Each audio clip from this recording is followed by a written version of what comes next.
पैसरण घाटी, पहलगाम, कश्मीर का वह स्वर्ग जहां हरे मैदान और बर्फीली चोटियां हर दिल को सुकून देती है। यहाँ की हवा में शांति बसती है।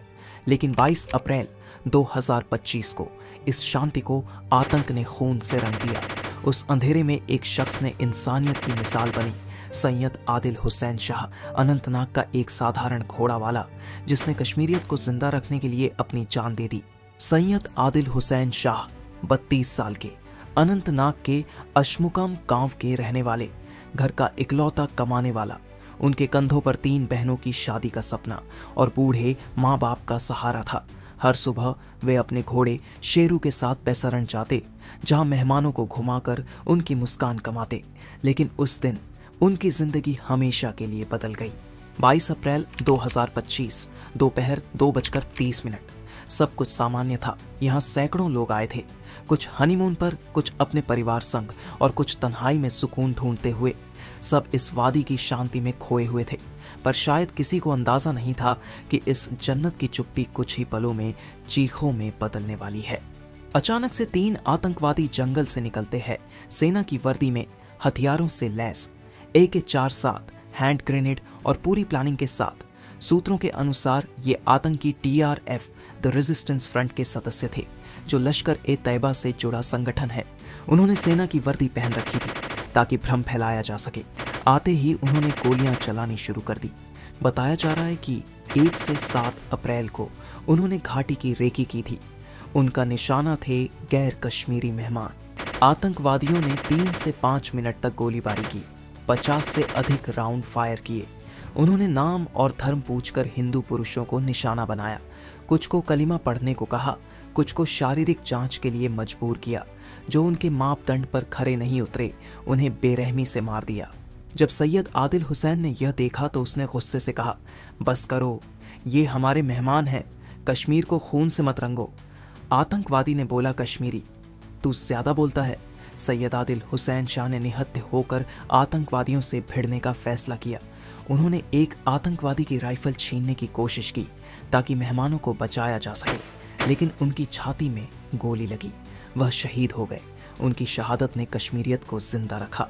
हमले में 27 लोग मारे गए, 23 भारतीय, 1 नेपाली, 1 UAE नागरिक और 2 स्थानीय, जिनमें सैयद आदिल शामिल थे। 20 से अधिक घायल।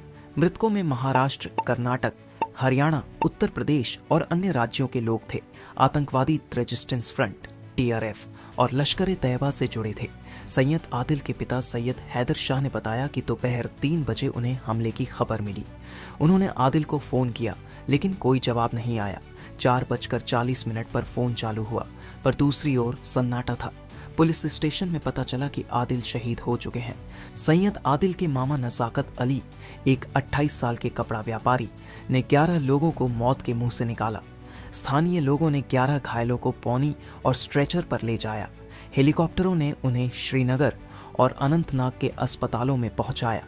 23 अप्रैल को जम्मू कश्मीर के मुख्यमंत्री उमर अब्दुल्ला ने सैयद आदिल के जनाजे में हिस्सा लिया और उनके परिवार को हर संभव मदद का भरोसा दिया।